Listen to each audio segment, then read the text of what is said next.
A very good evening to the viewers of News 7 Tamil. We now have with us a statistician and a political observer, an eminent person from West Bengal. He is here to address us what happens actually in Bengal regarding the standoff between the Mamata government and the CBI from Delhi. Hello Gorga. How are you? Doing not so fine because I am now sitting here in Chennai while the constitutional status, the status of federalism in Bengal is under grave threat from the union government in Delhi. So, doing not so fine, but I hope that coming days will be better in 2 months. So, what actually happens in Bengal? Like, I don't see this as a one-off event because things escalated back in November 2008 when Mamata was very vociferously supporting Chandrababu Naidu when he was going against the intrusion of CBI in state affairs. Like, she was actually the first person to advocate Naidu's cause. So, how does the thing take off from there? Like, is it a string of events that has lead to the standoff right now, or how do you perceive that one?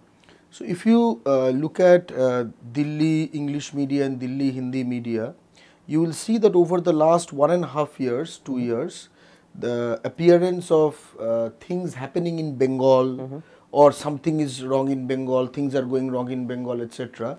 This has been hyped up and up.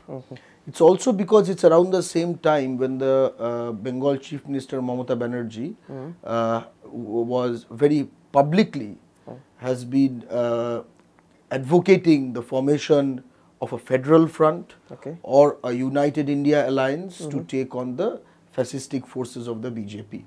So that is the main root cause of the problem, in the sense that Mamata Banerjee is seen as the strongest, one of the strongest, if not the strongest leader of this opposition alliance which wants to save the constitution and the federal structure.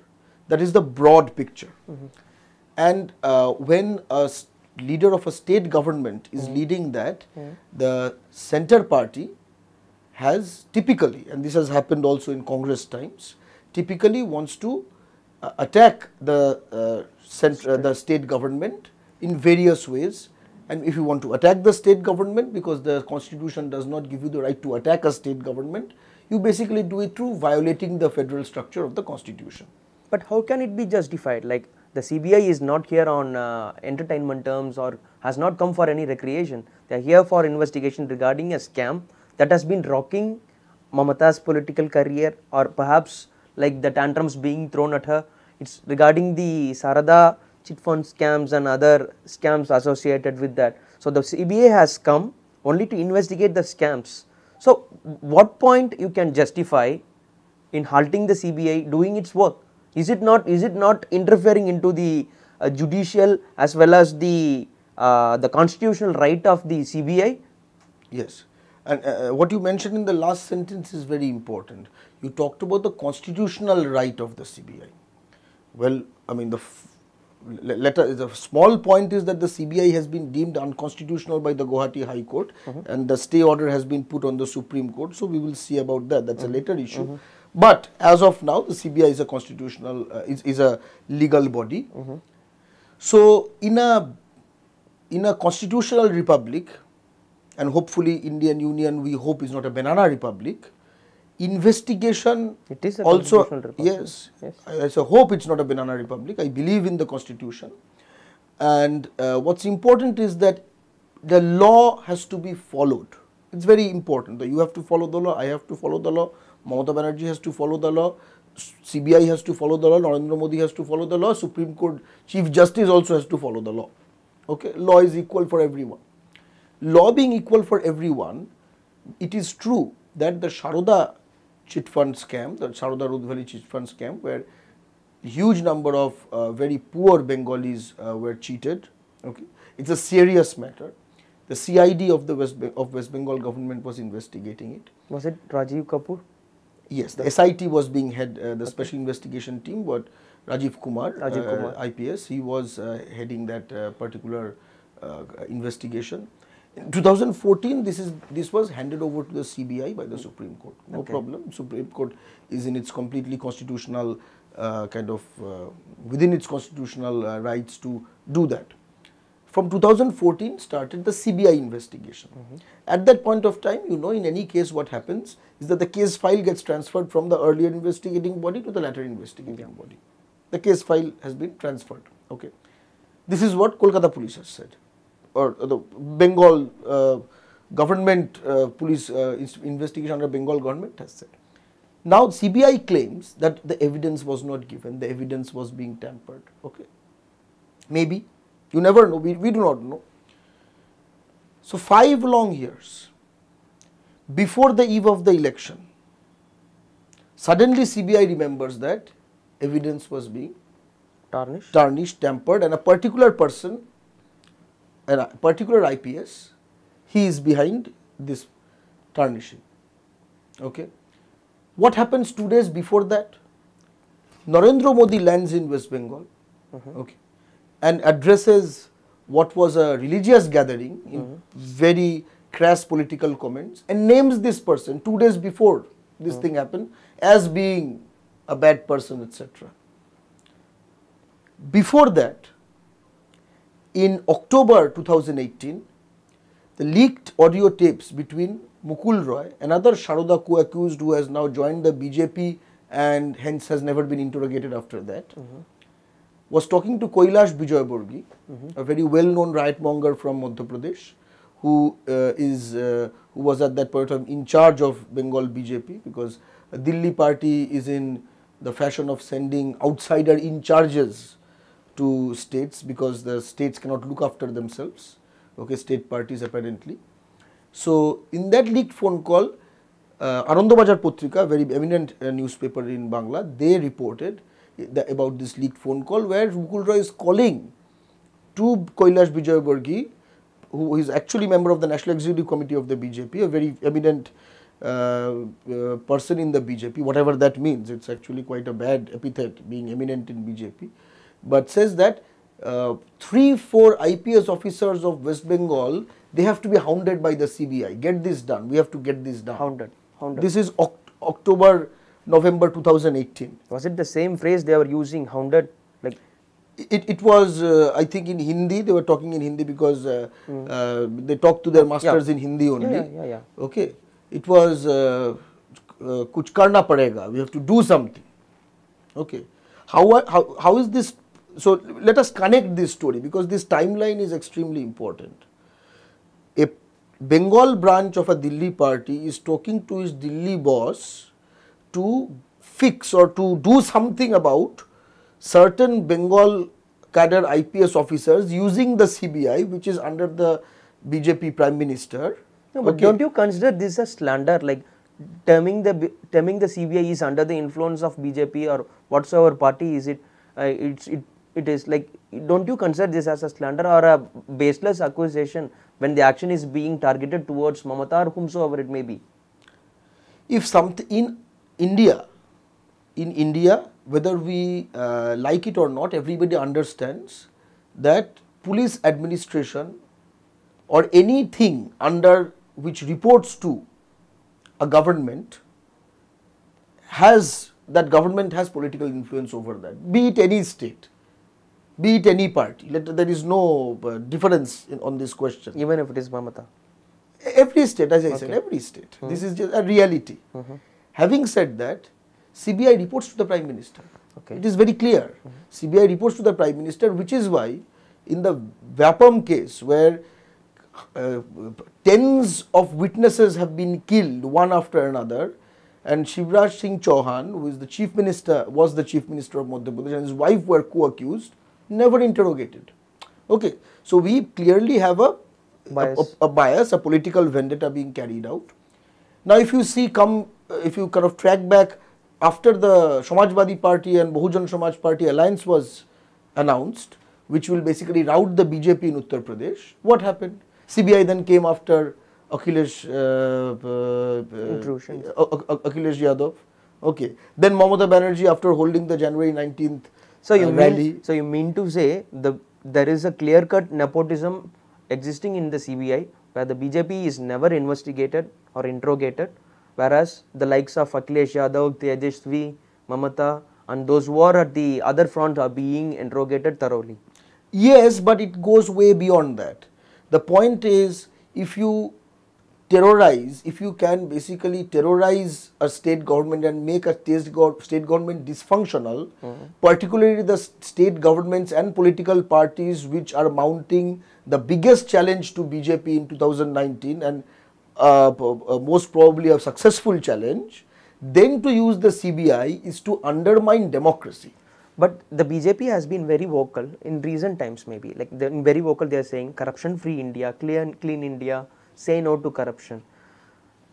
Take this as one scenario. When the other case, when a person like Mamta is posing a standoff or not allowing the CBI to conduct its inquiry, won't it give a larger picture that she has something to hide? And when BJP is trying to eradicate some kind of corruption, they are posing a standoff. Won't that fit into the larger picture that the states are not cooperating with the BJP in its mission towards corruption-free India? I will give a negative answer first, a positive answer next, and then a solution-based answer at the end, because it's a problem, it's a real problem. The negative answer first is, this BJP government which is talking about corruption, okay, as I said, in the Vyapam case, huge corruption, murder after murder of witnesses has happened, nothing, no CBI interrogation of prime accused like the ex-chief minister. In the floor of the Parliament of India, in the Rafale corruption case, even the pricing of the fighter jets which are so essential to India's security, that is not being exposed. So let us first understand that BJP is not interested in solving corruption per se. Okay, but eventually they are denying it. There is no corruption at all. Yeah, it's based on disclosure, right? It is not a trust-based relationship one has in democracy with the ruling party. It's a fact-based, evidence-based, transparency-based kind of relationship we have. These are our representatives, they are not our rulers. All right. You know, MPs are our representatives. Government of India is not our ruler. This is a republic, this is not a monarchy. So, because many people still say Prajatantra. There is no Praja here. Okay, it's a republic, Sadharan Tantra, as in Sadharan Tantra, common. Okay.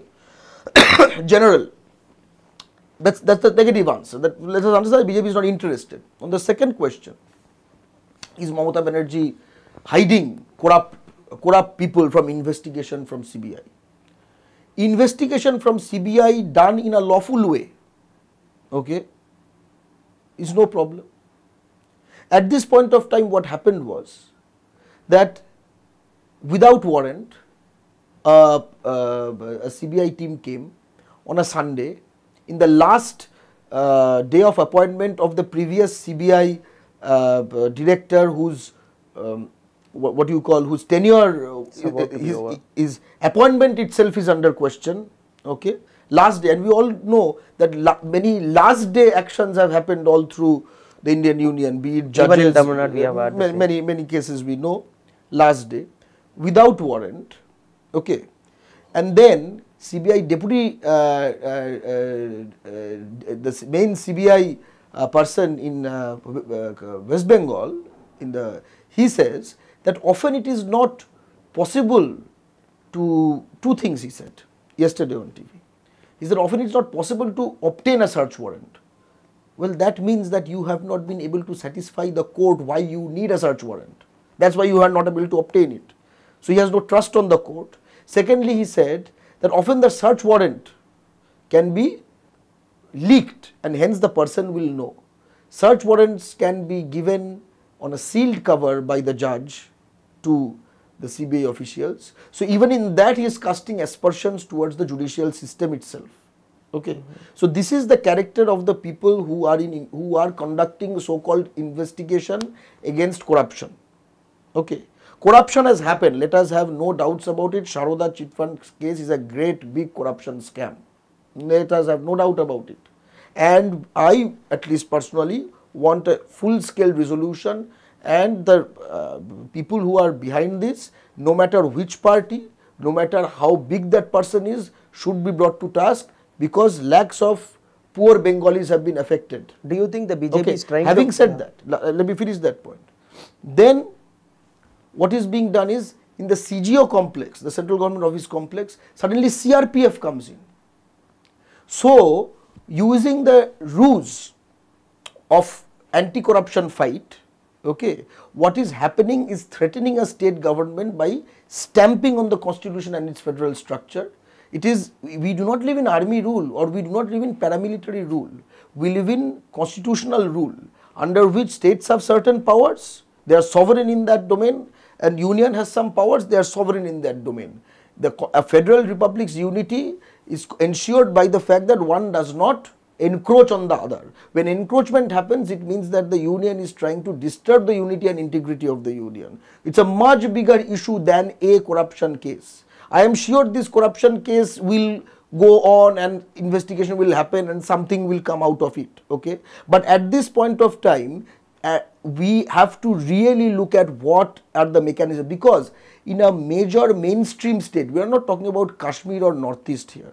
In a major mainstream state, if this kind of a frank violation of federal principles is allowed under the ruse of corruption, okay, and flouting of laws, flouting of even Kolkata High Court had a restraining order of interrogation, a stay on interrogation of Kolkata police officials by CBI, because Kolkata officials, they were being harassed, they were potentially being harassed, and CBI approached the Supreme Court. These details are important. CBI approached the Supreme Court, no, we should be able to investigate. Supreme Court, you go to the Kolkata High Court and you get that particular order, and CBI went there and Kolkata High Court has put a stay on February 12th. What was the hurry? The hurry was that his master in Delhi has on just 2 days ago, Narendra Modi has 2 days ago named a person. So the poor CBI fellows have to now run. It's like a monarchy. So this is the important issue that we have to look. And yes, the Sharoda corruption case has to be solved, and the guilty have to be put to justice. Now to the last solution. What is this? We have for so long we have been talking about the CBI. It is under political, it is under political that, okay. In a federal setup, okay, how is it? When did the CBI originate? CBI originated under the Delhi Special Police Act, and every state government has to give permission. It is still Delhi police, right, but not central police. There is nothing called central police. That is still a police of Delhi state. Center has no police because it is Delhi state police. Yes, under that act, under that jurisdiction. Center has no police because policing is internal law and order, which is completely the job of the state government. Central police does not mean anything. You can have central paramilitary, or central can call anything police, but it is not police. Police means a very particular thing. Okay, internal law and order, the home ministry of the state. Okay, Delhi is also a state. In fact, Arvind Kejriwal has been wanting to have control of the Delhi police so that it becomes a full-fledged state. Okay. So, and we have seen how Delhi police has been used against the Delhi government itself by the union government. But this question has been continuing that whichever party that comes in power misuses the CBI, and this is true. Whichever party. Okay, taking things from here. Let me finish just one sentence. If now central government can do this to states, let's say there is real corruption in a state, central government can investigate it. Now, if it's corruption in the center, who is going to investigate it? Either you have reciprocal, that the states can have individual agencies and they can simply go into Delhi. That's the main current of federalism, right? You have reciprocal powers. Yes, you have reciprocal powers. It is not unilateral powers. It is not as if water in Delhi is more holy and water in Chennai and Kolkata is less holy. And people drinking it in Delhi become very holier people, and people drinking in Kolkata and Chennai become less holy people. This whole idea that natives are corrupt and outsiders are some great neutral people is a completely imperial British idea that still lives in our lives. Do you place the same allegation to the Congress as well? Yes, The reason why I am asking this is, it's not only the BJP that is being vocal about the scams that have happened in Bengal. 2016, Rahul Gandhi has made serious allegation against Mamata, calling it as a mafia raj, saying the same. Do you still place the allegations that you place on BJP on the Congress as well? The Congress has misused the CBI in its tenure. Everybody knows that. See, it is not a question of Congress or BJP. It is the union government having unbridled powers of using a certain agency to poke state governments which they do not like. This power has to go. CBI has to be abolished. How do you look into the fact that Mr. Sitaram Yechury calling this standoff between Mamata and the CBI as a drama. Well, that is his opinion, and he might think it's a drama. I do not think that in January 19th, when from all over India, federalist and democratic and secular forces united at the call of Mamata Banerjee, they were actually doing a drama. They were actually doing the first move in the major ongoing offensive to save the constitution and the federal structure from the clutches of fascist BJP. Do you think he is agitated with that specific reason? No, I do not think so, because see, at the end of the day, I mean, and I'm talking if the post-poll formation, which will be in government after the BJP goes in 2-3 months, I am very sure that the left will stand on that side, or whatever it is. See, you have to also understand CPIM's compulsion. What compulsion? What compulsion do they have? Yes, CPIM is fighting very hard, and they had a very successful brigade rally exactly on that day. It's a very unfortunate day that this happened, and the whole that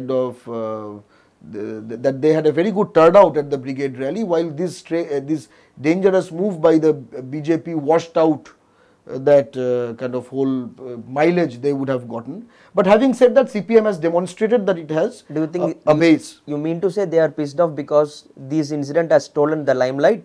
Partly, but there's a larger context here. See, CPIM is fighting for the main opposition space in Bengal, which the BJP is also trying to capture. So it's a thing between stalemate situation. The thing between that, the next elections will tell where is going where. At this point of time, if one stands with Trinamool, or because it is very hard to distinguish between the Trinamool and defense of federalism when Trinamool is running the state government, right? I can understand the dilemma of CPIM, and it has to brand itself separately from both the BJP and the Trinamool. So I do not think that as a real life politician and a political party, CPM had any other choice but to say it is neither this nor that. Okay.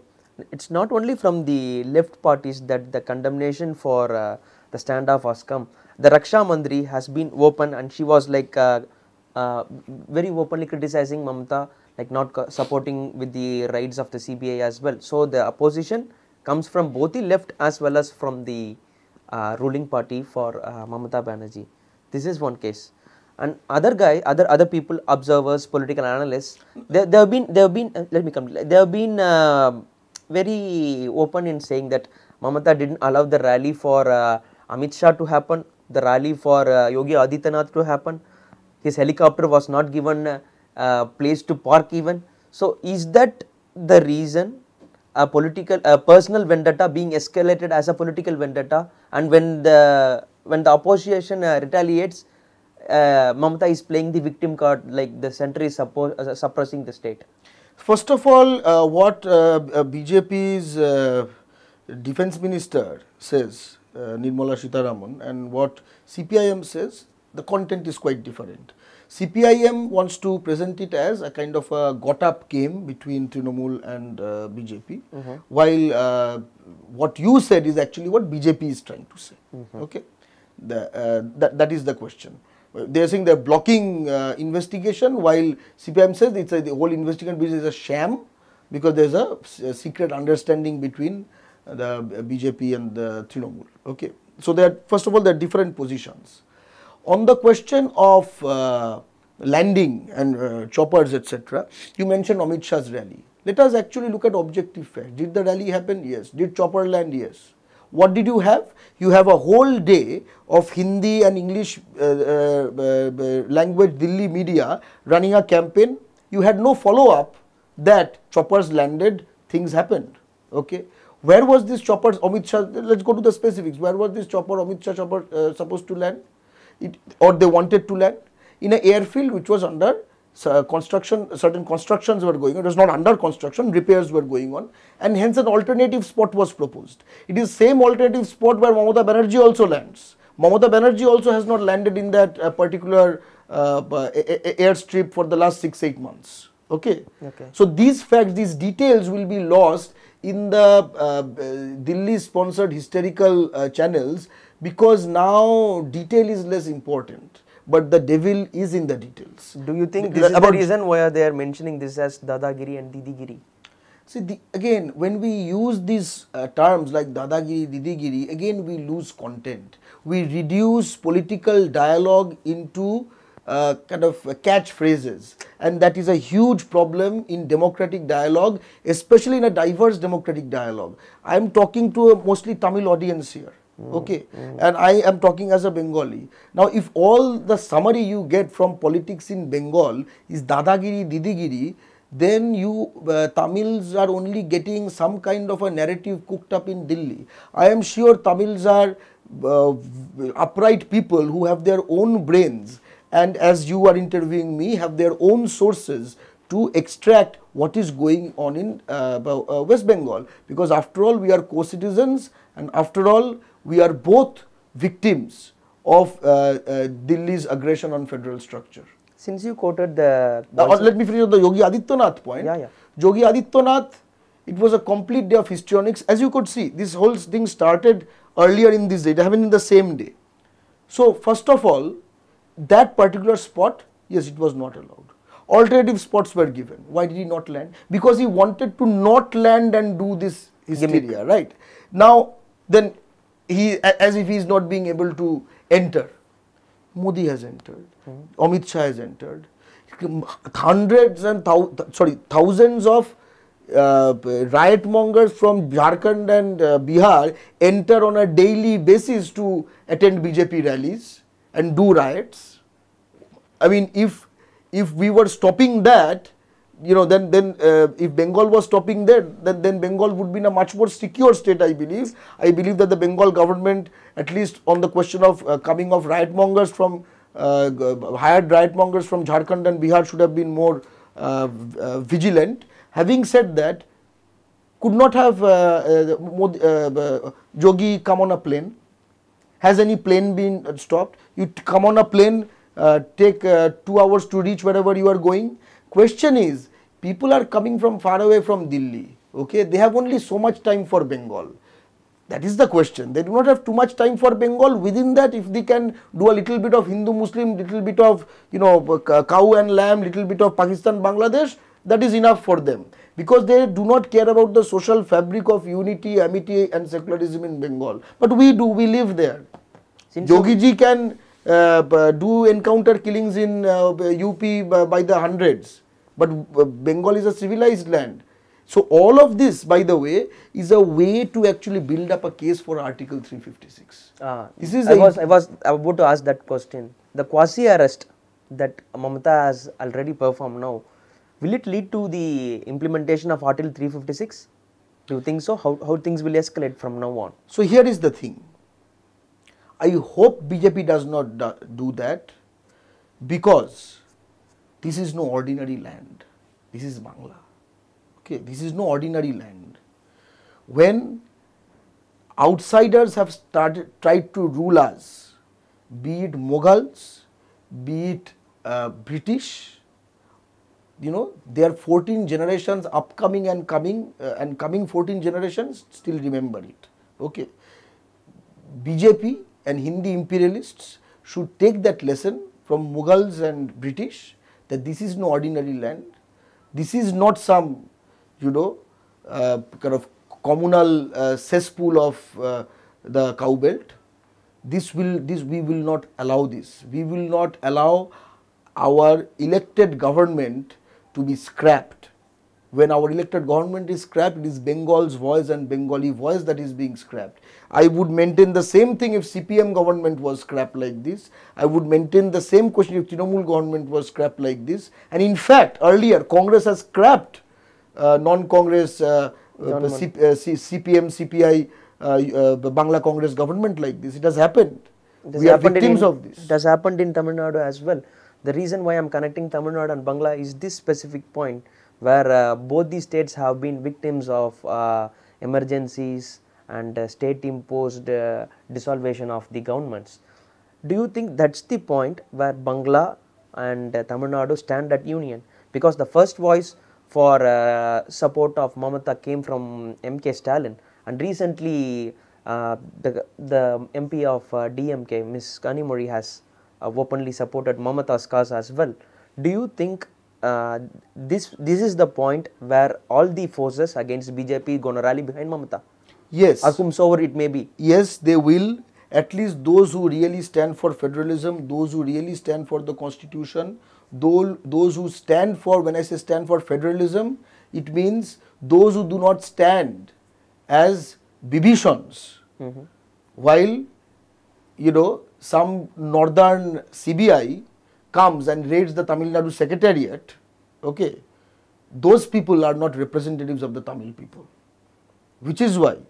But there were strong forces of condemnations from DMK and from the opposition. Yes. So at this point of time, maybe I am crossing my brief in terms of, because I am co-citizen of this country and I consider myself a friend of the Tamil people, in a sense that a government has been usurped. A government has been usurped and the results will be seen in 2 months. Everybody just wait for 2 months. In Tamil Nadu? In Tamil Nadu, yes. In Tamil Nadu. See, in Tamil Nadu, a party is in power. If you understand Mamata Banerjee's acumen, right? She did not ally with this kind of OPS EPS clique. Okay, I do not want to call it the IADMK. It is the OPS EPS clique. Okay, she has allied with the party or the grouping which will sweep Tamil Nadu, because that is where the sentiment of Tamil Nadu has moved away to. You mean to say you a clean chance of DMK taking up the power next time? Yes, for a very basic reason. Tamil Nadu doesn't want to be ruled by outsiders, and if the people who are ruling are basically acting as agents of outsiders, agents of Hindi imperialism, Tamils will not sit back and watch. This is the land of 1965, this is the land of Annadurai, this is not the land of Cho Ramaswamy. Since you mentioned Annadurai, do you think Mamata has given the right tribute in Anna's anniversary day by stacking off the CBI and the central imposition?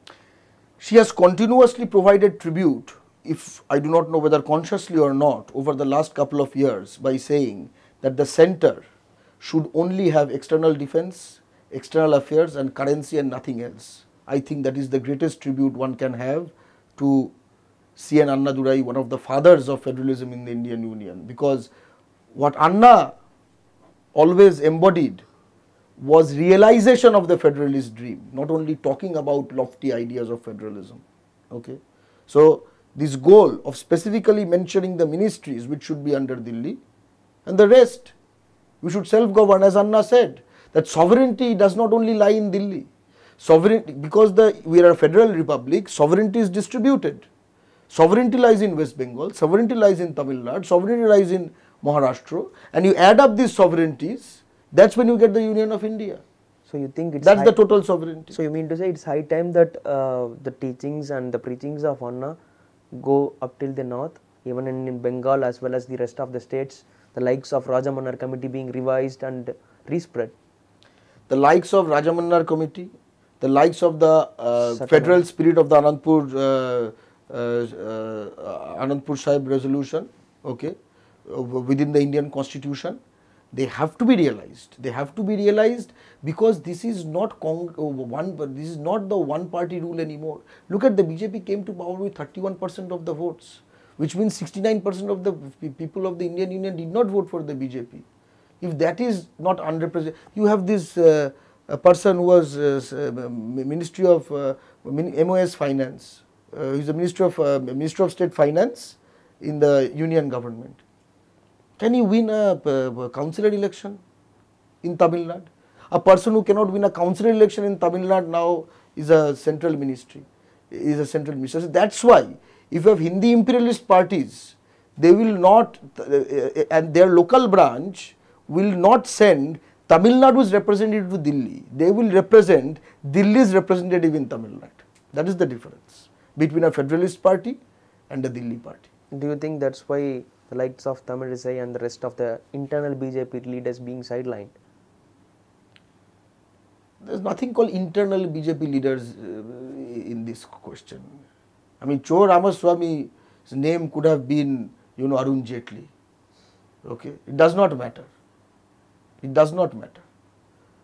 You have to understand that Hindi imperialism in the Dravidian lands and in all non-Hindi lands represents a self-nationality hating clique of elites, nothing more than that.